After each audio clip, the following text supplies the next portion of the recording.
तो ऐसे बहुत सारे मेरे फीड में लोग आ रहे थे जो बोल रहे थे कि जो जेनजी का प्रोटेस्ट हुआ वहाँ पे बहुत सारी क्रैश लैंग्वेज का यूज़ हुआ, गंदी भाषाओं का यूज़ हुआ, बहुत ही भद्दी भाषा का यूज़ हुआ।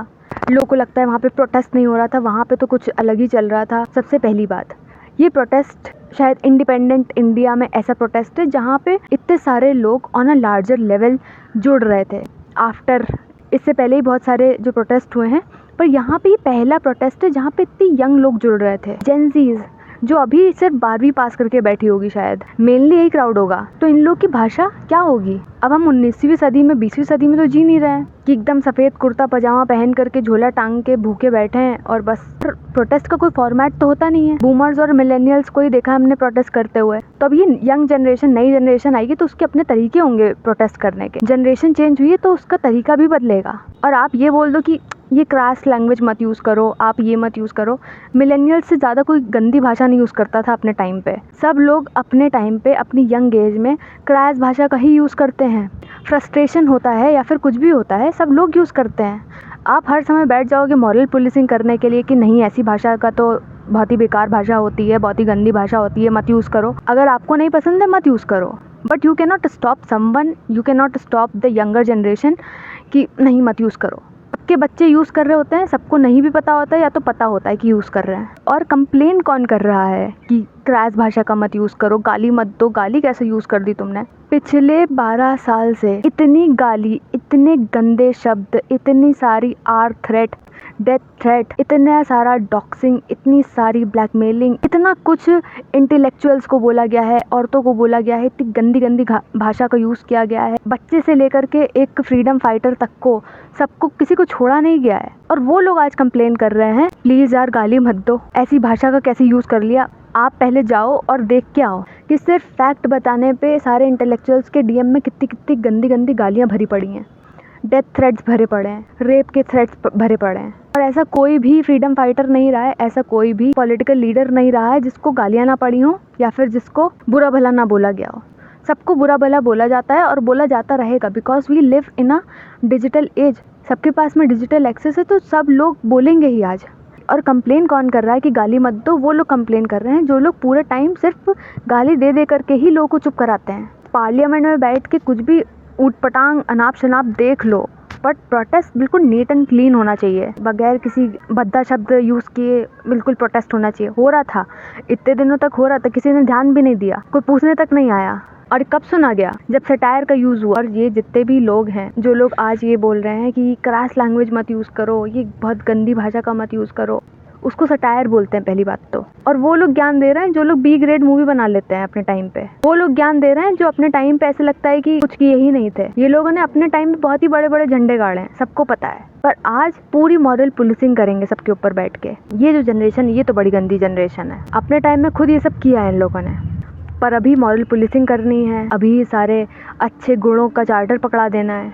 और जो लोग ये सोच रहे हैं कि मॉरल पुलिसिंग करके, इमोशनल ब्लैकमेल करके ये सब कम करा दिया जाएगा या फिर बंद करा दिया जाएगा, जितना आप इस चीज़ को दबाने का ट्राई करोगे उतना ज़्यादा और प्रेशर कुकर की तरह और फटेगा ये। क्योंकि यंग लोग क्या करते हैं, वो यही करते हैं, जो चीज़ें उन्हें मना करी जाती है वो वही पलट के करते हैं।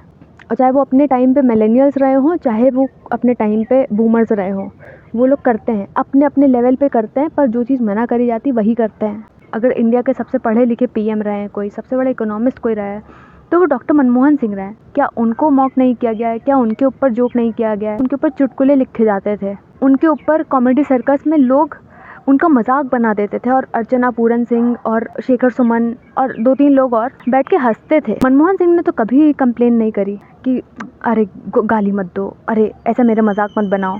और ये जो प्रोटेस्ट हुआ दिल्ली में, इसने प्रोटेस्ट की पूरी तरीके से डेफिनेशन ही बदल के रख दी। ऐसे लग रहा था कि कोई कार्निवल हो रहा है, कोई फेस्टिवल हो रहा है, कोई फ्रेशर्स पार्टी हो रही है, जहाँ पे लोगों को फोमो हो रहा था किस चीज़ का?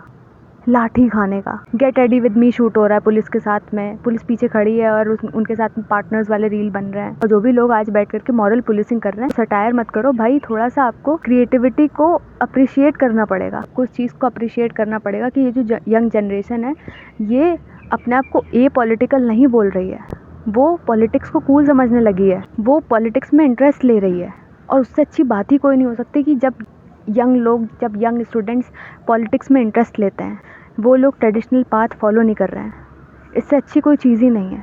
वो लोग जो ट्रेडिशनल फॉर्म्स हैं, जो ट्रेडिशनल नॉर्म्स हैं, उनको क्वेश्चन कर रहे हैं। और देश की तासीर ही उस चीज़ में है कि जब यंग लोग पॉलिटिक्स में इंटरेस्ट लें, जब यंग लोग चीज़ों की डिमांड करें, तभी डेमोग्राफिक डिविडेंड क्रिएटिव बन पाएगी, तभी वो देश डेमोग्राफिक डिविडेंड का सही इस्तेमाल कर पाएगा। वरना सिर्फ ज़ॉम्बीज़ तैयार होंगे जो सिर्फ ट्रेडिशनल पाथ फॉलो करेंगे और कुछ क्रिएटिव नहीं करेंगे, जो कुछ क्वेश्चन नहीं करेंगे, सिर्फ फॉलो करते रहेंगे हर चीज़ को। Be respectful, be decent, but don't be a zombie जो सिर्फ फ्लैप्स लगा करके सिर्फ बस चले जा रहा है बगैर क्वेश्चन किए, बगैर कुछ पूछे, बगैर कुछ जाने। तो या ये मत करो, वो मत करो, ये ज्ञान कौन दे रहा है? कंगना रनौत वो दे रही हैं जो अपने आप में एक रेबेल का सिंबल थी, जो बहुत सारी महिलाओं के लिए एक इंस्पिरेशन थी, जिन्होंने बहुत सारी लड़कियों को एक तरीके से एक होप दी कि भाई I can also be a rebel, I can also be ambitious. बहुत सारी छोटी लड़कियां वो ये सोचती हैं कि मैं भी कंगना बन सकती हूँ, मैं भी बहुत कुछ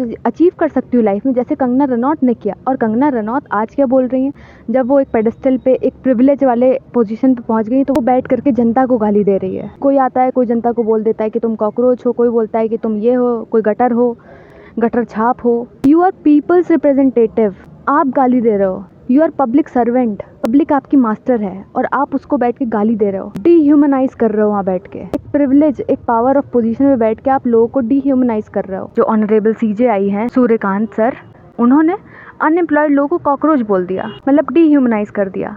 और अगर कोई पावर और प्रिविलेज की पोजीशन पे बैठ करके जनता को गाली दे रहा है, मतलब कि they don't know the people they are serving. उन्हें पता ही नहीं कि वो किसको सर्व कर रहे हैं। वो सर्व कर रहे हैं मेजॉरिटी अनएम्प्लॉयड लोगों को, वो सर्व कर रहे हैं मेजॉरिटी जिसके पास में काम नहीं है अभी। खुद की भाषा पहले देख लो। और फिर आप अपनी यंगर जनरेशन से ये एक्सपेक्टेशन रख रहे हो, आप उनको मॉरल पुलिसिंग कर रहे हो। पूरा फ्रस्ट्रेटेड है वो इंसान, उसका पेपर लीक हो गया है। आप एक पावर और प्रिविलेज की पोजीशन में बैठ के जितना चाहे उतना अपनी जनता को डीह्यूमनाइज करते रहो, पर वो जनता जब फ्रस्ट्रेट हो जाए, उसके पास में इतनी भी पावर नहीं है। अगर वो जनता फ्रस्ट्रेशन में आके गाली दे दे तो आप उनके ऊपर पैलेट गन चला दो। ये आपकी आंखों में अपनी जनता के लिए पोजीशन है। क्रैश, गटर छाप। फ्रस्ट्रेशन मत समझना, सिस्टम में लीकेजेस मत समझना, सिस्टम के जो रिफॉर्म्स करने हैं उसके ऊपर मत काम करना, सिस्टमिक रिफॉर्म्स मत लेकर के आना, अपने काम के ऊपर बात मत करना। बाकी सारी बातें हो सकती हैं। I am just done with these people जो हर समय अपने पावर और प्रिविलेज पे बैठ करके लोगों को बिल्कुल बेवकूफ़ ही समझते हैं, लोगों को बैठ के डीह्यूमनाइज करते हैं। और सारी मॉरल पुलिसिंग सिर्फ जनता के लिए है। मॉरल पुलिसिंग खुद के ऊपर नहीं है कि खुद की भाषा को मर्यादा में रखें। कैसे कैसे लोग